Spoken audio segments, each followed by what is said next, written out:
총장님께 질문드리겠습니다. 지난 수십 년 동안 검찰총장은 국회에 나와서 국회에 출석해서 답변하지를 않았습니다. 제가 바로 이 건물 대검찰청 기획조정부 연구관으로 근무하던 시절에 수십 년 동안 내려오는 그 국정감사의 단골 질문과 답변, 검찰총장은 왜 국회에 출석하지 않느냐는 질문을 본 기억도 있습니다. 그런데 전임 문무일 총장 시절에 문무일 총장이 취임하시면서 국회에 출석해서 답변을 하겠다고 약속을 하고 실제로 여러 차례 출석을 했습니다. 윤석열 총장님 인사청문회 당시에 제가 질문을 드렸는데 명확한 답변을 못 들어서 다시 한번 질문을 드리겠습니다. 국정감사 때가 아니라 국회에 필요한 경우에 물론 매번 올 수는 없겠지만 출석해서 답변을 하시겠습니까?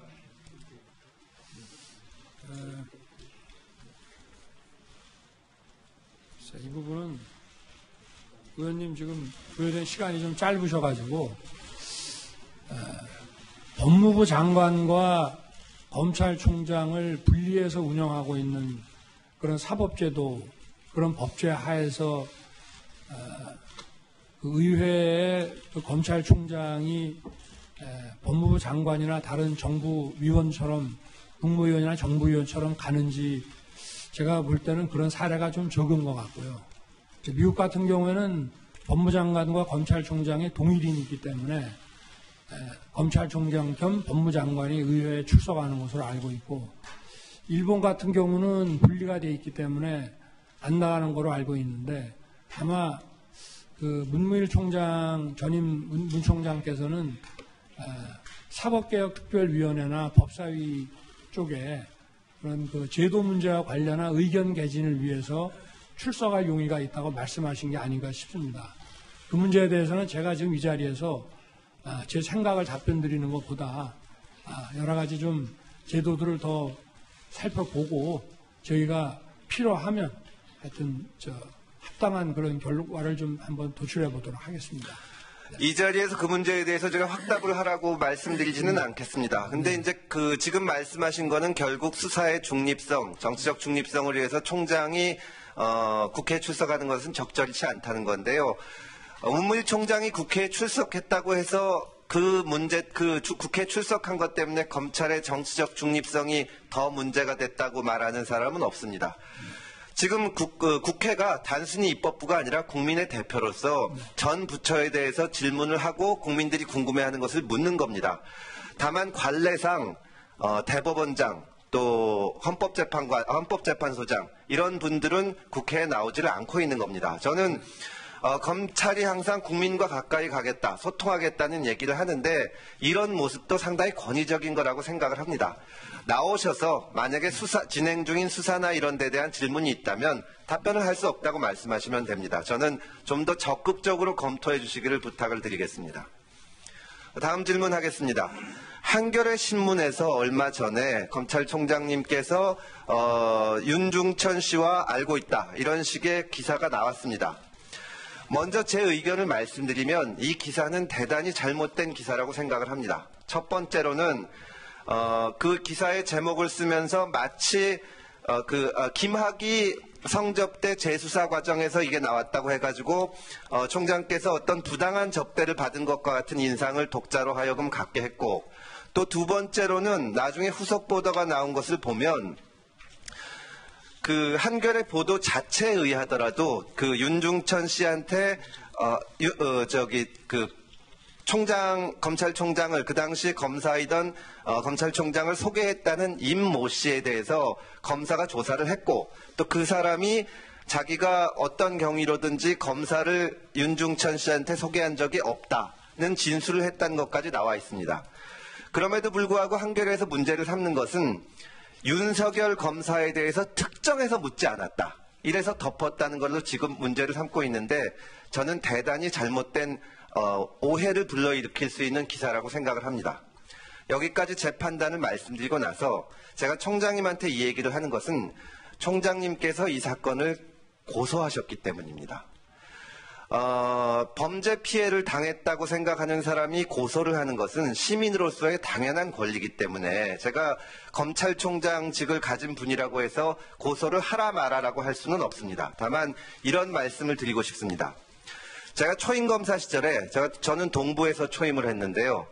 시보로 와 있던 사법연수생이, 그러니까 검사 직무대리로 와 있던 검사 시보가 어떤 그 금전적인 피해를 입었다고 해서 서울 동부지검에 고소장을 냈습니다. 그때 선배 검사들이 일제히 달려들어서 고소를 취소를 시켰습니다. 철회를 시켰는데요.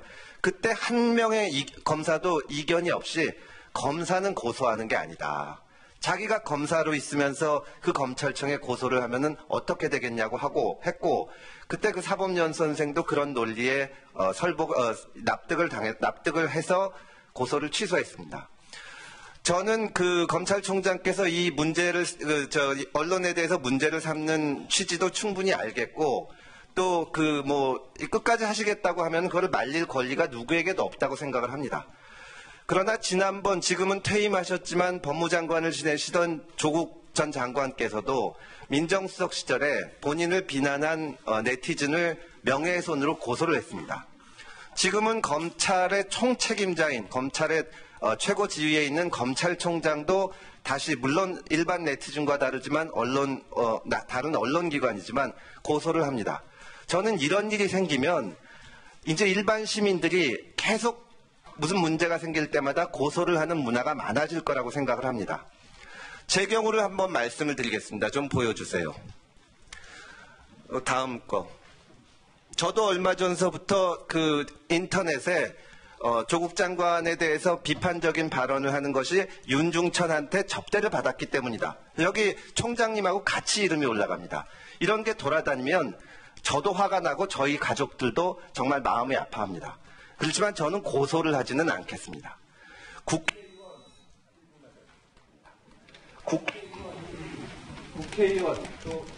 국회의원, 법무부 장관, 검찰총장, 이런 사람들은 시민으로서의 권리를 좀 자제할 필요가 있다고 생각을 합니다. 시민들을 고소하고 하면 물론 제가 총장님의 평소 성품으로 봐서 지금 서부지검에서 수사하는데 일절 관여를 안 할 것이고 거기에 어떤 영향을 미치지 않으려는 것을 당연히 신뢰를 합니다.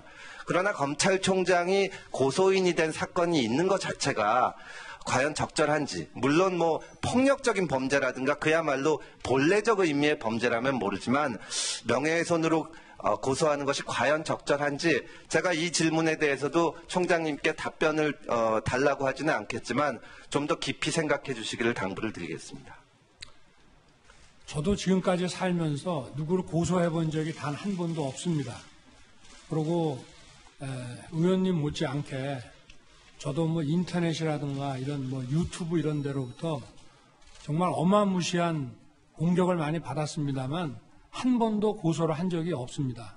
그러나 이 보도는 우리나라를 대표하는 언론 중에 하나가 제가 판단하기로는 언론으로서 늘상 해야 되는 이런 확인 없이 이 기사를 일면에 게재를 했기 때문에 이거는 저 개인의 문제가 아니라 이 검찰이 하는 기관에 대한 문제일 수 있고, 더구나 이 고소가 부적절하다는 지적을 하시는 거는 좋지만 그러면 그 언론도 거기에 상응해서 사과를 한다든지, 근데 계속 후속 보도를 지금 했습니다. 근데 자기들은 이거를 무슨 조사를 안 했다는 식으로 얘기를 하지만 그 보도는 검찰총장이 윤중천한테 별장에서 접대 받았다는 내용을 계속 그 독자들에게 인식시키는 그런 내용입니다. 저는 만약에 이 언론사가, 해당 언론사가 이 취재 과정을 다 밝히고 자기네가 이러이러한 걸 확인해가지고 이렇게 이르렀고, 그리고 이런 보도가 이런 식의 명예훼손이 된 부분에 대해서는 사과한다고 공식 같은 지면에다 해주신다면은 고소를 계속 유지할지에 대해서는 한번 재고를 해보겠습니다.